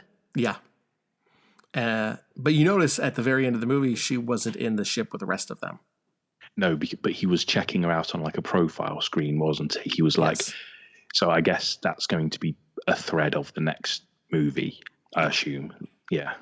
Were there any just individual moments from the movie that you just want to bring up right now of really either liking or hating? I think for the most part, the characters like some of the characters really get to shine and get some kind of closure. Not even just for Tony and Cap, but we get like some closure for Bruce, who was obviously really struggling in Infinity War, and now he's kind of at one with the Beast. Hawkeye, who'd gone like a little bit crazy, gets his family back, which is, as you said earlier, that's why he has to survive the Soul Stone scene. I think the film's kind of funny. I don't think it's as sharp, but I do think some of it's very funny. A big laugh. We got a big laugh in our cinema for the bit where Raccoon and Rocket talks for the first time, and Tony's like, "Until right now, I thought you were Build-A-Bear," and that like. That was a good line. Yeah. And like you, I marked out for all these returning faces. Like you hear, we're in New York, and then you hear Tilda Swinton's voice, and you know who it is, and that stuff's just like great. I do chuckle at like Natalie Portman's Only Viewed from a Distance and From Behind, and then like that one scene where she's like getting out of bed. And my friend was like, "What movie did they cull that from?" Because it's not like she has much interaction with anyone else in the film, is it? There's a bit where she's like in the doorway with a big shadow on her. She had less in that film than Robert Redford did, and he only had like 2 lines. I fucking popped when he showed up, though. Is it Pierce? That's his name, isn't it? That's the character's name, Pierce. Because like Winter Soldier's my favorite Marvel movie. Yeah. So like when he turned up, I fucking popped. And then and Scott does a really good job. It's cool to see Scott like kind of step the fuck up and basically be the guy who's got the plan. Yes. You know what I mean? Mm-hmm. And then when he's like reunited with the Wasp, who the only thing the Wasp flies away with is my heart. But when he's reunited with her and they kind of exchange like a goofy look, but then they zoom off onto like doing their mission. I was like, oh fucking yeah. And one thing I will say, because I didn't really mention it when we were talking about the war though, is when it's like I said, it's kind of messy writing, but when there's that long shot of Cap versus everybody, and it's like a big horizon shot. And then he's squaring up because he's like, I'm still good to go. There's no way I can win this fight, but I'm still good to go. When everyone starts dropping out those portals and like the Avengers theme kicks in, I know it's kind of easy writing to do that, but fucking hell, did that like work for me? Just in the sense of like, we've gone through all of these films to watch all these motherfuckers come together on this screen while that music's playing to have a fucking fight. Do you know what I mean? Absolutely. Seeing Black Panther and Okoye and Shuri walk through that first portal. Yeah. I mean, everyone in my theater was just, like they were just going off because this, like you said, this is what we had been waiting for. I just kind of wish that they had shot it a little bit better. And like I say, I think the only things we disagree on is, well, not that we even disagree, is I kind of agree with your point. I'm just willing to smother over that with almost, I'll let you have this fan service because this film kind of has to be fan service. But if you say to me, what does Endgame do better than Infinity War? Like in terms of fights or action or drama or comedy or character development, I won't lie. Off the top of my head right now, I can't think of anything. Neither can I. I'll just say for my last point and then my last moment, and then I'd love to hear like some of yours, is we kind of brushed past it, and I think it needs to be focused on a little bit more. But like Tony's out is really well done, and I think it's genuinely really emotional, and it did make me cry, I've got to admit, because more than just who the character is, you tell me that if Iron Man had flopped, they would have made all those fucking movies. No, they wouldn't have. So when Tony goes down and with his I am Iron Man line, there's an element of you're why we're all here today. Not just the people in the movie, but the audience. Absolutely. Yeah, he is the backbone, the heart of this franchise. And so, I mean, obviously it's going to go on without him, but it would not be where it is without him. Like even taking it outside of the realm of fiction and looking at Downey Jr. and the journey he had to go on. Yeah. to be who he is today and to be getting reaction that he's getting in cinemas across the world at the moment every single day. I can't imagine what it's like watching this in a cinema with a load of kids, because there weren't any here, but for it to be that man and the troubles he went through and the way he pulled himself back and was the best fucking choice for Tony Stark. When he goes down in that scene, it's more than just like losing Iron Man or whatever. It's literally just thank you for allowing us to have this universe by being so fucking good in that first movie. The Marvel Cinematic Universe, for me, over any of the other cinematic universes, has been one that has time and time again got casting right, with exception to Edward Norton. He sucked. And it started with Robert Downey Jr. Like you said, he is the best choice. I think he may have been the only choice. I don't know if they would have shot that film the exact same way, but had a different actor in the role, I don't know if it would have been as successful. Because, like you said, Iron Man was kind of his comeback from a lot of dark years. You know, he had the drug abuse problem. He was in rehab. And it was also kind of Marvel's comeback. Marvel had been selling its properties because it couldn't have been able to do it itself. It couldn't make these movies itself. And so it finally decided to take a chance on Iron Man to see if it could succeed. So, I mean, this Iron Man was really about Marvel Studios breaking out on its own and Robert Downey Jr. breaking back into the limelight where he once, stood so proud. So, I mean, those two go together so well. They go hand in hand. But real quick, you wanted to ask about my favorite scenes? Yeah, or least. Well, I don't really have any least favorite scenes aside from Soulstone, which I've already covered over and over again. But my favorite part of this entire movie is when they go back to the Avengers in New York City and seeing Hulk oh God, smash. This is really embarrassing. I fucking love that. I love everything about the New York 2012, I think, scene. Everything about that, from Loki escaping to the stairs, to the comments about Captain America's ass, to Cap versus Cap, to Hell Hydra, to the Hulk just feigning his interest and smashing like he used to be so happy about. I loved everything about it. That to me was my favorite part of this film. That's great. Yeah. That's great. And like I say, although the caveat to all of this, of course, is if I say, not that, I'm not purely looking at this film from a comparison standpoint, but the caveat to all this is if I say, oh, I don't think the writing was as taut as Infinity War, I don't think the drama's as taut as Infinity War, the comedies is as sharp or whatever. Mm-hmm. That's also I don't think it's as good or as sharp as one of the best Marvel movies, which is and also like a 5-star film. Do you know what I mean? Absolutely. So. And that kind of brings me to the last point before we wrap this up, because we've been talking for a while. At the end of the Captain Marvel Spoilsport that we did, you asked me where I would rank that movie. And so I would like to ask you the same question with Endgame. Someone asked me this yesterday, and I thought really hard, and I couldn't come up with an answer for it. For what it is as an ending to a saga, it ranks pretty highly. Mm-hmm. In terms of good writing, drama, comedy, perfect balance, no pun intended, pacing, all of these things, it doesn't bother most of my favorites. Mm-hmm.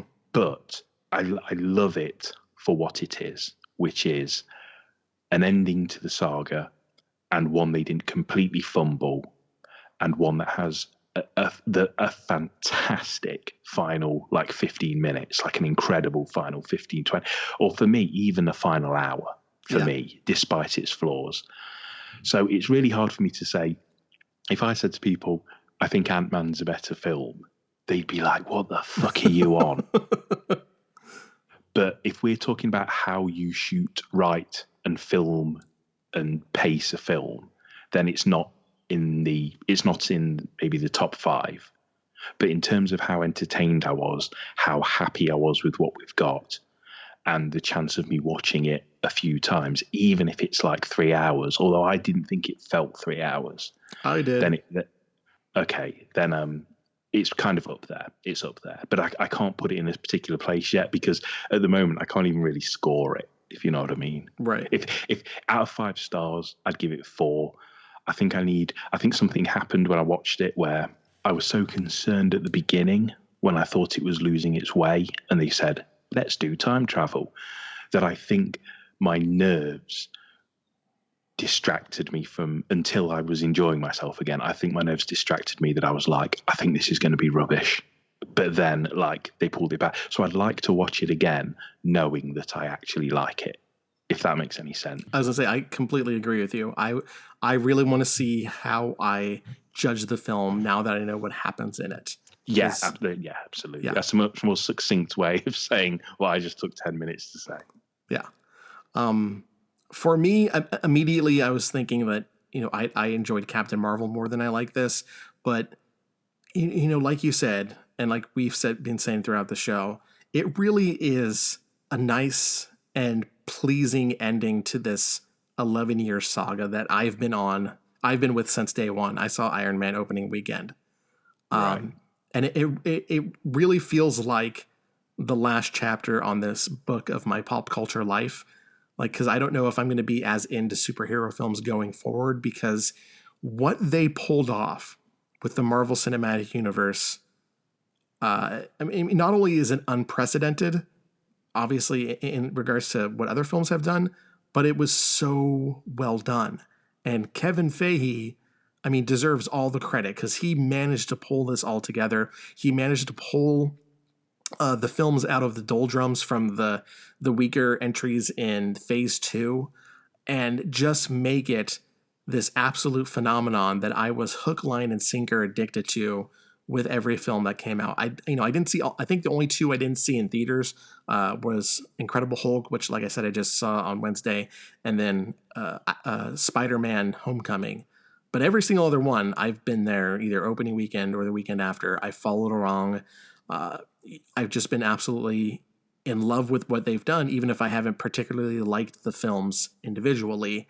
And they found a way to wrap it up that, again, I may not like this as an individual film, but I'm very satisfied with how they end it. Do you think that it's a kind of a fair comment that a lot of, for example, with yourself, a lot of goodwill towards the film also comes out of relief of they didn't fuck it up? Yes, absolutely. Do you know what I mean? Yeah. I was saying over the last year, it doesn't need to be a 5-star film. Just don't be shit. Yeah.